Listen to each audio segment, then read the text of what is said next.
आप सभी श्रद्धालुओं से आग्रह है इसी तरह से शांतिपूर्वक बैठे रहें। कहा जाता है कि भगवान की भक्ति, भगवान की कथा और भगवान का मंदिर उसे ही नसीब होता है जिसे पूर्व जन्म से भगवान से कोई संबंध रहा हो। हम और आप यूं ही कह देते हैं ना, भगवान कहाँ है, भगवान क्या करता है, भगवान कैसा है। मेरे प्यारे, अगर भगवान को देखना है ना, अगर भगवान को देखना है तो पहले खुद के अंदर देख, खुद के अंदर झांक। अगर तुम्हारे अंदर जो बोल रहा होगा ना वो भगवान नहीं है ना, तो फिर पूछना कि आखिर भगवान कहाँ है। भगवान तुम्हारे अंदर है, भगवान कहीं और नहीं है। लोग कहने को कहते हैं कि भगवान उस मंदिर में है, मैं इसके विरोध नहीं हूं, भगवान मंदिर में है।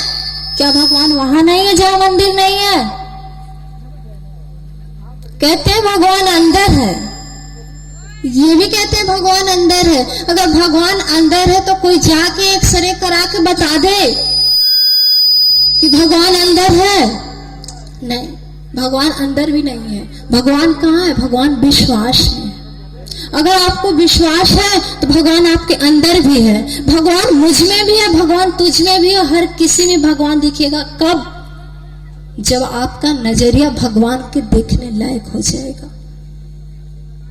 कई लोगों को इंसान में भगवान नहीं दिखता लेकिन पत्थर में भगवान दिख जाता है। पत्थर को तो पूजते हैं, पत्थर को इंसान पत्थर पूजता है लेकिन पड़ोसी से, अपने सगे संबंधियों से बैर करता है।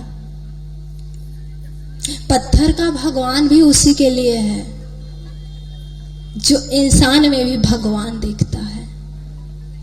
आज हम अपने ही घर में अपने ही माँ बाप का इंसल्ट करते हैं, उनके साथ दुर्व्यवहार करते हैं और महादेव को जाकर जल चढ़ाते हैं। क्या महादेव इसे स्वीकार कर लेंगे? महादेव इसे स्वीकार कर लेंगे? कहा जाता है कि घर के साधु प्यास मरे, मंदिर जाके जल ढारा, ऐसे पुत्र नरक के भागी महादुष्ट हत्यारा।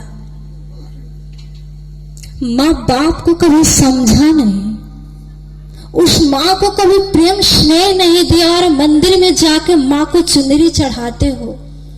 बताओ ना, क्या तुम इसीलिए पैदा हुए हो?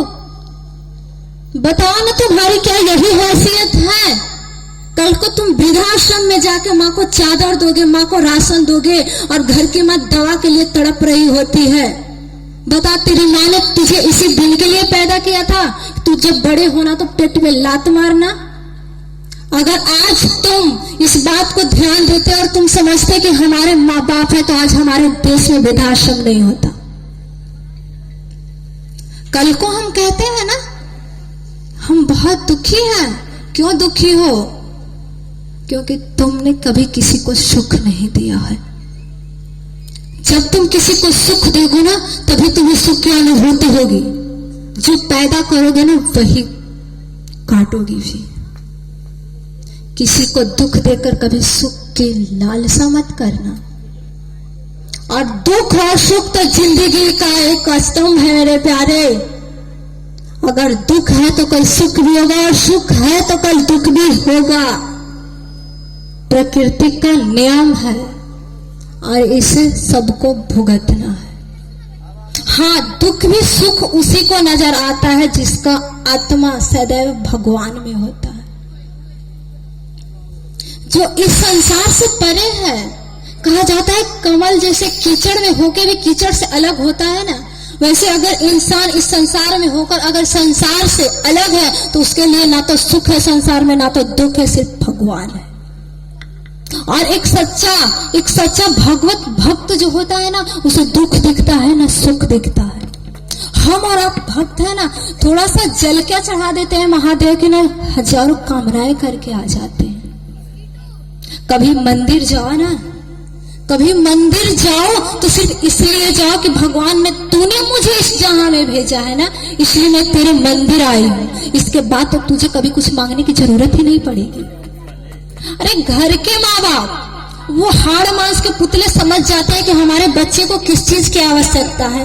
वो अखिल ब्रह्मांड नायक महादेव, क्या वो नहीं समझेंगे कि हमने जिसे पैदा किया उसे किस चीज की आवश्यकता है?